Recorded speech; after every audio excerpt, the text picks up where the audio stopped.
Late night in Gotham City. While other socialites paint the town red, one particular billionaire chooses to spend the evening fulfilling a vow he made to his parents long ago. So, Bruce Wayne broods, and he thinks about how it can't just be mere coincidence that several shipments of exotic compounds have gone missing in the city at the same time. Bruce's analysis leads his mind to a single conclusion, and it's one he's all too familiar with: a certain clown prince of crime. He's making Joker venom, enough to infect a small country. I have to find him. Now. Then, as Bruce's mind drifts to the countless times he's been in a situation like this, a surprise crashes through his sturdy window. One that might just break the monotony of nights like this. "Playtime's over, Wayne! Let me see those hands!" Of course, even a merc with a mouth carrying a couple of katanas isn't enough to face the Dark Knight. Deadpool introduces himself and tells the Caped Crusader that he's not here to go after him. That's an entirely different job. Rather, the Gabby mercenary has an offer to make. "I want to double dip while I'm in town. Looking for some dirtbag with disposable income who might need someone disappeared. Which brings me to you." But Bruce Wayne is having none of it. Deadpool tries to give the billionaire vigilante the hard sell, but it's a no-go. Now, Wade Wilson might have several screws loose, but he knows when his services are not needed. So, he excuses himself, but not before letting slip the details about the current target he's trying to cash in on. Excuse me? Batman! Heard of him? Some guy who dresses like a bat? Which I'm assured is grim and scary even though it's clearly hilarious. Sounds made up, I know, but I'm being paid a lot of money to hunt him down. You may find that difficult. Batman is at home in the shadows. No one finds him unless he wants to be found. All of a sudden, Deadpool spots Batman's all-too-distinct signal flashing in the sky, and after a few more jibes about how the concept of a bat-themed vigilante is, the merc with a mouth makes a beeline for the bat signal's location in hopes of spotting his target there. Bruce watches the strange, talkative killer exit his study, which leads him to another conclusion this night. Guess I'm going back out. Later, Deadpool arrives at Gotham City PD's rooftop, the same place where the bat signal is coming from. He meets the one and only Commissioner Jim Gordon, who the insane mercenary attempts to strong-arm into telling him Batman's location. Little does Deadpool know that he's in for a rude awakening when he starts threatening Jim's life. You shouldn't have pointed that gun at me, son. Oh yeah? Why's that? Ooh, that's a good tingle. Welcome to Gotham! Gah! A scuffle ensues between the Dark Knight and this contract killer from another world. Their scrap ends as soon as it started, with Batman almost effortlessly subduing Deadpool within a few tricks from his utility belt.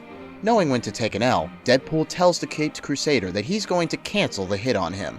Then, after overhearing Batman and Jim's conversation about the missing chemicals, the merc with a mouth elects to team up with Gotham's protector. Thus, this not-so-dynamic duo wastes no time hopping into the Batmobile in order to locate the Joker. However, it doesn't take long before Wade reveals his true intentions. Heh, sorry buddy, a job's a job.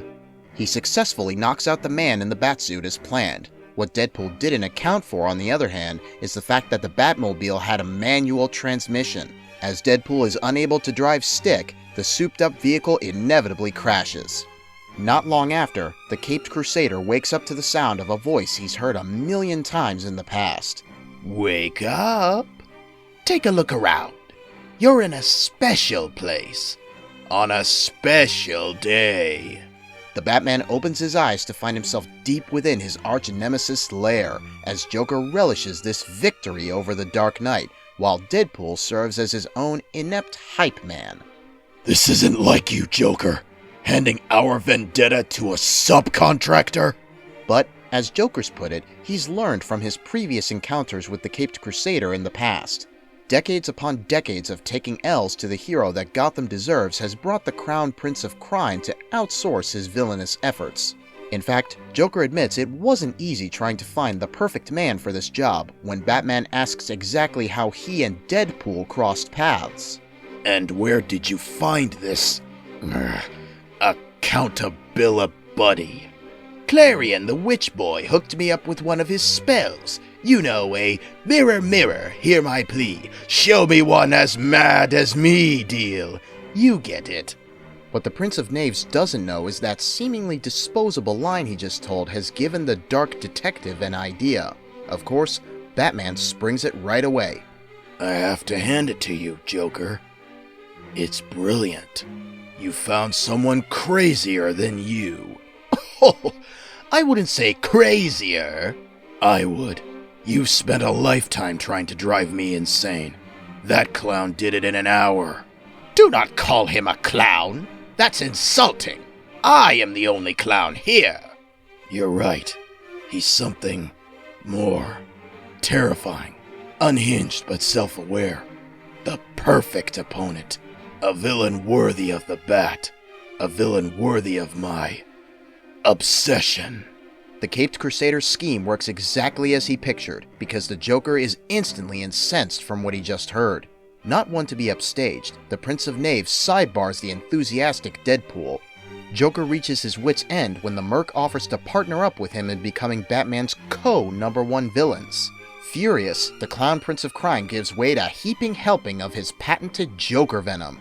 It works for a bit, as Deadpool starts laughing maniacally after being infected, but the Merc's healing factor is able to counter the venom's effects, allowing Deadpool to knock out the Joker with a solid smack to the face.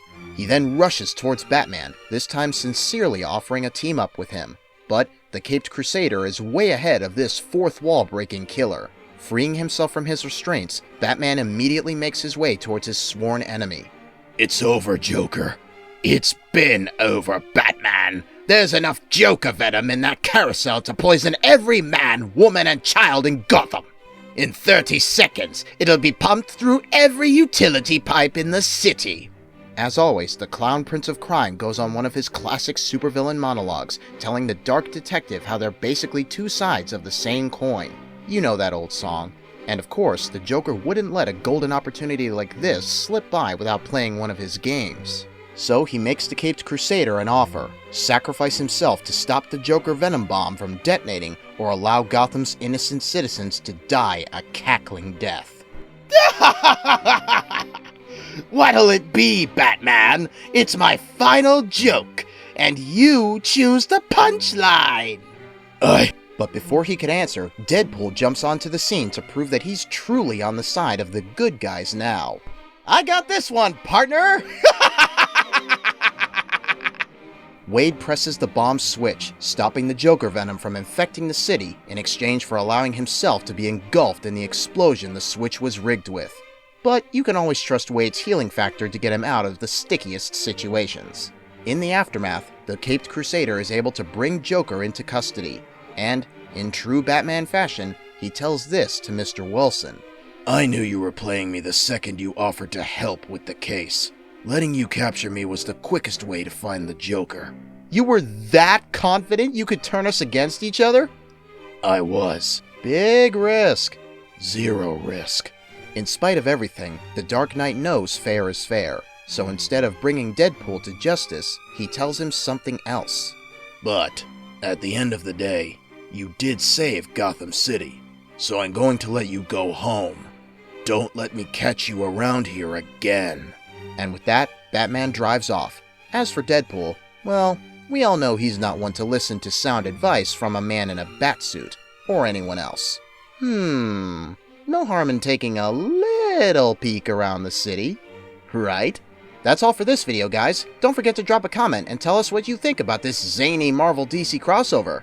And please, give us a like, share, and subscribe with that notification bell dinged for more. And hey, why not check out the next video while you're at it too? See you next time! Hey, voice actor, you got a minute? What the? Oh, don't worry, I'm not going to take too much of your time. I just want to say, good job on trying to voice me. I really see that you were trying to get the personality quirks in there, and I'd say you did a pretty good job. I mean, you're not my bae Ryan Reynolds or anything, but you're your own special person, and that's all I can expect of you. Just one itty-bitty piece of constructive criticism, huh? If you're feeling a little under the weather, take more drugs. I have cancer, not a sinus infection. Shut up, Wade!